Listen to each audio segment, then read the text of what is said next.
जय भोले बाबा की। कल आप लोगों ने देखा है कि शिवरात्रि है। सब लोग व्रत रखेंगे महाशिवरात्रि का। और इस शिवरात्रि के महा उत्सव पे हम आपको एक कहानी सुना रही है। 300 साल पहले की बात है। कर्नाटक के सतूर दक्षिण क्षेत्र में अपनी बूढ़ी माँ के साथ एक योगी रहते थे। उनकी माँ काशी जाना चाहती थी ताकि वह विश्वनाथ जाकर शिव की गोद में प्राण त्याग सके। इसके अलावा उसने अपने जीवन में अपने बेटे से कुछ नहीं मांगा था। उसने कहा, मुझे काशी ले चलो, मैं बूढ़ी हो रही हूँ, मैं वहीं जाकर मरना चाहती हूँ। योगी ने अपनी बूढ़ी माँ के साथ दक्षिण कर्नाटकों के जंगलों से होते हुए काशी के लिए एक लंबी यात्रा शुरू की।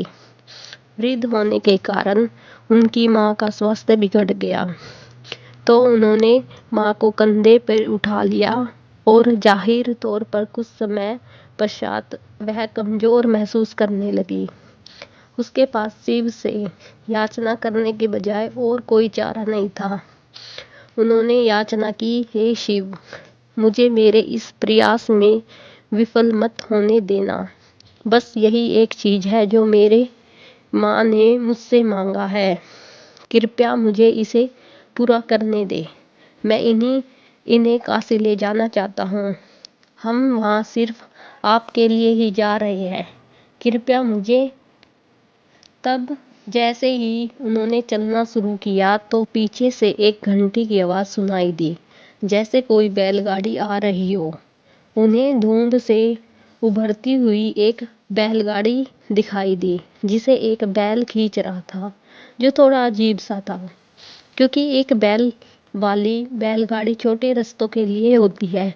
जब सफ़र लंबा और जंगली इलाकों से होते हुए हो तो हमेशा 2 बैल ही गाड़ी को खींचते हैं। पर जब आप थके हो तो ऐसी बकरियों को किसे परवाह। गाड़ी नज़दीक आ गई, पर वे चालक को नहीं देख पाए, क्योंकि चालक लाबादे में था और बाहर धुंध भी थी।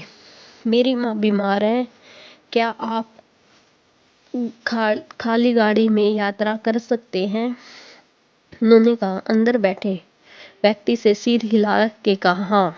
वे दोनों गाड़ी में बैठ जाते हैं और बैलगाड़ी आगे चलने लगी।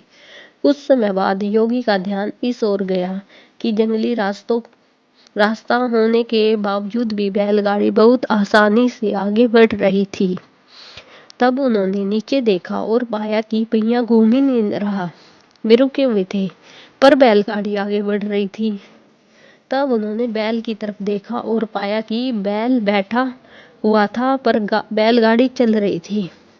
तब उन्होंने चालक की ओर देखा और पाया कि वहां सिर्फ लैबादा ही था।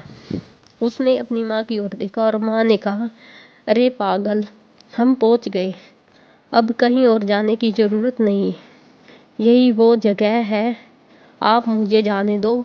इतना कह के माँ ने शरीर छोड़ दिया। बैलगाड़ी और चालक सब विलीन हो गए। योगी अपने गांव लौट आया। लोगों ने सोचा,